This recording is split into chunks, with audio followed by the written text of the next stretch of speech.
pencetak awal bangunan anak-anak kita, yang mendesain, membuat desain awal itu adalah rumah dan orang tua. Nah, kita lanjutkan lagi. Kalau memang itu rumah, itu adalah orang tua, siapa dalam hal ini yang paling bertanggung jawab? Ar-rijalu qawwamuna 'alan nisa. Para bapak adalah pemimpin di keluarga tersebut, pemimpin dari rumah tangga tersebut. Maka para bapak adalah orang yang paling bertanggung jawab atas segala apa yang terjadi pada anggota keluarganya, ya istrinya, ya anak-anaknya. Termasuk kalau kemudian ternyata, loh, kok anak-anak saya kok jadi anak-anak yang berandalan, anak-anak saya kok jadi anak-anak yang bangsat gitu, tanda kutip ya.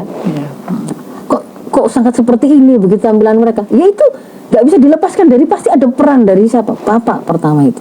Maka pesan untuk para bapak itu adalah jangan fatherless, jangan sampai nggak punya peran dalam mendidik anak.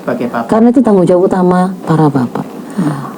Arti mendidik anak itu bukan berarti anak-anak ini memang nggak pernah bersama bapaknya ya. Bisa jadi ada bapaknya ya hidup ya.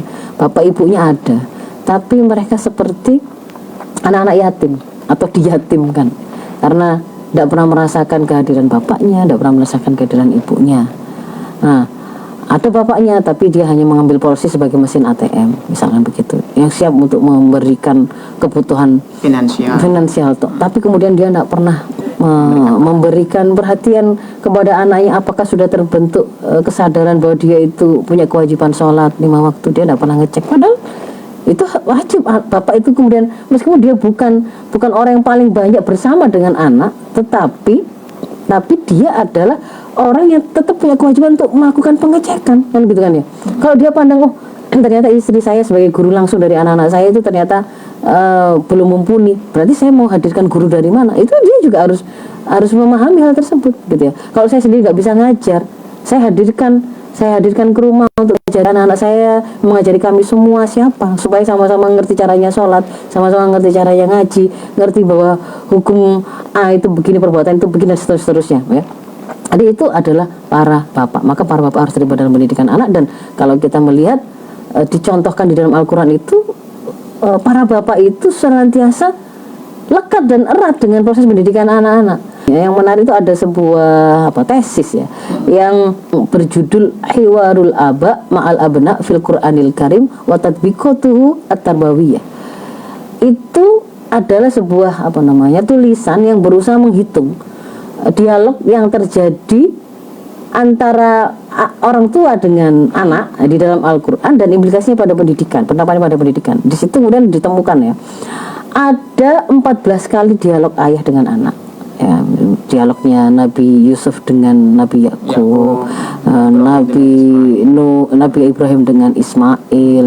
Itu semua memang bapak anak itu 14 kali.